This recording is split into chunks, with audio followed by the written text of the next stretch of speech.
మన vintage collections, Kadambari collections, పూర్ణిమ prints లో ఎంత కొంటే అంత ఉచితం. అలా డౌట్ లేదు. ఇప్పుడు నువ్వు నీ వరకు వస్తే ఇప్పుడు నార్మల్గా నువ్వు బాగా సక్సెస్ఫుల్గా ఎదిగిపోయావు, మీ ఫాదర్ని మదర్ని తెచ్చేసుకున్నావా, ఇంకా వాళ్ళు అక్కడే ఉన్నారా? వాళ్ళకి అసలు ఇక్కడ ఉండడం అస్సలు ఉండలేరు సార్. నేను ఒక రోజు ట్రై చేశాను సార్, తీసుకురావడానికి ట్రై చేస్తే మధ్యాహ్నం అన్నారు సార్ వాళ్ళు. వాళ్ళకి పాపం ఆ ఊర్లో ఇంటి దగ్గర కూర్చొని అరుగు మీద కూర్చొని పక్కన వాళ్ళతో కబుర్లు చెప్పుకోవడం, వచ్చిపోయే వాళ్ళతో మాట్లాడుకోవడం, ఇవి బాగా అలవాటు సార్. అందుకని కాసేపు కూడా ఆ రూమ్లో ఉండలేకపోయారు సార్ వాళ్ళు. ఇక్కడేం మనకి ఇరుగు పొరుగు ఉండరు. ఎవడు వాళ్ళ వాడితే ఆ ఇంట్లో ఉంటే వాళ్ళే అంతవరకే సార్. అదే పక్కింటికి వెళ్ళి మాట్లాడేది ఏదో. వీళ్ళకి ఏంటంటే బయట కూర్చొని ఇప్పుడు పైగా నువ్వు ఇంత సక్సెస్ఫుల్గా నీ గురించే కబుర్లు జరుగుతూ ఉంటాయి నాకు తెలిసి. అంతే సార్, ఏదో ఒకటి వాళ్ళకి సరదాగా ఏమో 1,00,000 కబుర్లు చెప్పుకుంటారు. ఈయన వెళ్ళి బయట బ్రహ్మంగారి మఠం అని ఒకటి ఉంటుంది సార్ మా ఊర్లోనే. ఓకే. ఆ మఠం దగ్గర అరుగు మీద కూర్చుంటూ ఒక 20 మంది కూర్చొని అందరూ హ్యాపీగా జోకులు చెప్పుకుంటూ వాళ్ళు సరదాగా ఎంజాయ్ చేస్తుంటారు. ఆ పొలానికి ఒకసారి వెళ్ళి చూసి వస్తే చాలు, ఆ మోటార్ ఆడుతుందా లేదా. వ్యవసాయం చేస్తున్నారా? ఇప్పుడు ప్రజెంట్ మనకు కొనుక్కున్న పొలం కౌలుకి ఇచ్చేసాం సార్, ఎవరొకరు చేస్తుంటారు. వీళ్ళకి కొంచెం వయసు అయిపోయింది కదా సార్ ఇంక ఈ టైంలో. అదేలే, కులదీపకుడు నువ్వు. ఎందుకంటే ఇది నిజంగా ఒక సినిమా కథ చెప్పాలంటే, ఇదే ఒక సినిమా కథ. ఎందుకంటే నువ్వు అన్ని పోగొట్టుకున్న ఇంటికి మళ్ళీ అన్ని తీసుకెళ్ళేవాడు, ఇదంతా బాగానే ఉంది. మరి ఏంటి నీ శ్రీ మహాలక్ష్మి ఎప్పుడు ఏం కదా అసలు? సార్ అది చూస్తున్నాను సార్, ఇంకా అంటే మనం ఒక 2 years ఆగి చేసుకుందాం అనుకుంటున్నాను సార్ ఇప్పుడే. అవునా? అంతే సార్. లవ్ గట్ట ఏం పడలేదా? నేను నాకు ఏవో 1-2-3 విన్నాను నేను. బీటెక్లో అలాంటిది ఉండేది సార్. పాపం అమ్మాయికి పెళ్ళి అయిపోయి ఇప్పుడు పిల్లలు కూడా ఉన్నారు. మనం ఆ టాపిక్ మాట్లాడుకున్నా బాగోదేమో. బీటెక్ చాలా ఓల్డ్ చాప్టర్ అయిపోయింది, తర్వాత లేదు సార్. ఇంకా అక్కడతో నిజం. అంతే సార్, నిజంగా సార్, అంతే సార్. ఎలా బీటెక్లో బీటెక్ గురించి నేను అసలు ఎత్తట్లేదు అసలు. బీటెక్ చాలా ఓల్డ్ స్టోరీ. నువ్వు తర్వాత చాలా అచీవ్ చేసావు, జీవితం చాలా మలుపులు తిరిగిపోయింది. అదే సార్, చాలా సమున్నత స్థాయికి వచ్చావు. బీటెక్ ఎవడు అడుగుతాడు ఇంక నేను? ఇప్పుడు నువ్వు ఆ సర్టిఫికెట్ కూడా దాచుకోకలేదు ఇంట్లో. ఇప్పుడు నేను ప్రజెంట్ లైఫ్ నీకు ఒక క్రేజు, ఒక గ్లామరు, ఒక డిమాండు. మ్యాక్సిమం వాటి జోలికి వెళ్ళలేదు సార్. అందుకే కొంచెం ఈ వేలో కొంచెం సక్సెస్ అయ్యానేమో అనుకుంటున్నాను సార్. 100% అయ్యావు, కెరీర్లో అయ్యావు. మరి వాటికి కూడా దూరంగా ఉంటున్నాను, ప్రేమలు పెళ్ళిళ్ళకి అంటే. ప్రేమలకైతే దూరంగా ఉన్నాను సార్, అంతే. పెళ్ళికి కాదు, పెళ్ళికి ఇంక ఇప్పుడే కాదని అనుకున్నాను సార్. ఎందుకంటే నాకంటే సీనియర్లు ఉన్నారు మా టీవీలోనే. అదే సుధీర్ ఉన్నాడు, ప్రదీప్ ఉన్నాడు. అంటే వాళ్ళు చేసుకోకుండా నేను చేసుకుని శబ్దం చేసేవంట.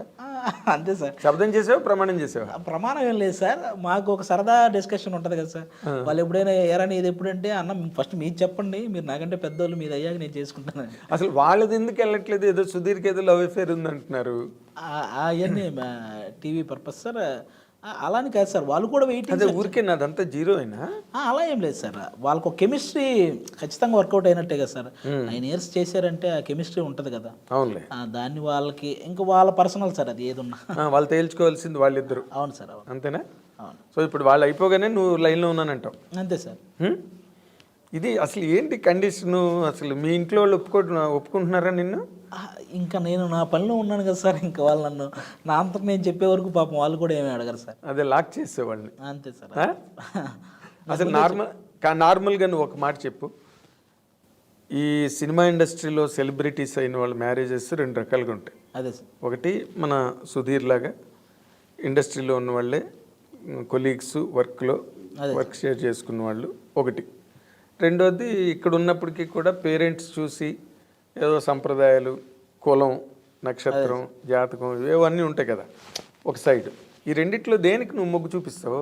పేరెంట్స్కి సార్. ఎందుకంటే వాళ్ళకి పాపం అది బాగా నచ్చిన అంశం సార్. అది పెళ్లి, ఒక అమ్మాయిని చూసి మా వాడికి ఇచ్చి పెళ్లి చేయాలనేది వాళ్ళు ఇంట్రెస్టింగ్గా చేసే ఒక పని, ఎంజాయ్ చేసేది, వాళ్ళు బాగా ఎంజాయ్ చేసే పని సార్. దాన్ని వాళ్ళకి వదిలేస్తే బెటర్ అని నా ఫీలింగ్స్.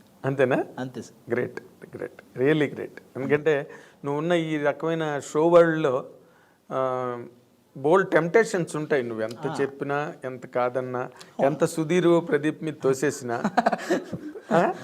కంపల్సరీ అనిపించేవి అనిపిస్తూనే ఉంటాయి సార్. అది అనిపించకుండా మాత్రం ఉండవు సార్. వాటిని మనం ఎలా కంట్రోల్ చేసుకుంటున్నాం కానీ అనేది నీకు అనిపించకుండా ఉంటే నువ్వు ఇమీడియట్గా డాక్టర్ దగ్గరికి వెళ్ళాలి. అంతే అంతే ఖచ్చితంగా అనిపిస్తాయి సార్. మనం వాటిని ఎలా కంట్రోల్ చేసుకుంటున్నాం అన్నదే ప్రశ్న సార్ ఇక్కడ. అంతేలే. ఇప్పుడు ఎవరిని చూసి అలా అనిపిస్తుంది నీకు ఇప్పుడు? కాదు సుధీ, అది ఇప్పుడు సార్ నాకు అమ్మాయి అంటే చాలా ఇది సార్ అన్నది ఏమి లేదా? ఇంట్రెస్ట్ అడుగుతాయో జరగదు తర్వాత విషయం. అలా ఏం లేదు సార్. మనకి ఒక్కొక్కరు ఒక్కో టైంలో ఒక హీరోయిన్ ఒక్కొక్కరు వచ్చినప్పుడు ఒక్కొక్కరిని మనం ఇష్టపడుతుంటాం కదా సార్. అలాగే ఇవన్నీ పాసింగ్ క్లౌడ్స్ లాగా. అదేలే, రామ్ గోపాల్ వర్మ గారు మన కూడా చెప్తుంటాడు కదా నాకు శ్రీదేవి అని. స్టిల్ అప్పలరాజు సినిమా ఓపెనింగ్ లో చెప్పాడు ఆయన. అవును సార్. అసలు నేను చాలా అప్సెట్ అయిపోయిన బోని కబుర్ చేసుకోగానే అని. ఆయన ఎప్పుడు ఆయన అడ్మైర్ చేస్తాడు శ్రీదేవి గారిని. అదే, అలాగే అందరికీ ఎవరో ఒక రక మ్యాట్ని ఐడల్ ఉంటారు కదా హీరోయిన్స్ అంటేనే, మరి అది తమాషా. కానీ నువ్వు అలాంటి పరిస్థితుల్లో ఇంకా ప్రవరాఖీళ్ళలాగా నువ్వు నన్ను ముట్టుకోకన్నట్టుగా ఉండడం నిజంగా గ్రేట్. అదే సార్, ఈ ఇండస్ట్రీలో నీ ఏజ్కి నీకున్న గేజ్కి అంతే సార్, కంట్రోల్ అంతే. నార్మల్గా ఇప్పుడు నువ్వు పనిచేసే వరల్డ్లోనే మాట్లాడుకున్నావు. నువ్వు చాలామంది యాక్టర్స్తో పనిచేసావు. అవును సార్. అనసూయతో పనిచేసావు. అవును సార్. ఇంకెవరితో, రష్మితో చేసావు కదా. అవును సార్. వాళ్ళల్లో నువ్వు బెస్ట్ అని చెప్పాలంటే ఎవరిని చెప్పగలవు? అయ్యి బాబు, వాళ్ళిద్దరు బాబు ఇద్దరు బెస్టే సార్. స్టార్టింగ్ నుంచి జబర్దస్తిని మోసుకుంటూ వస్తున్నారు సార్ వాళ్ళు.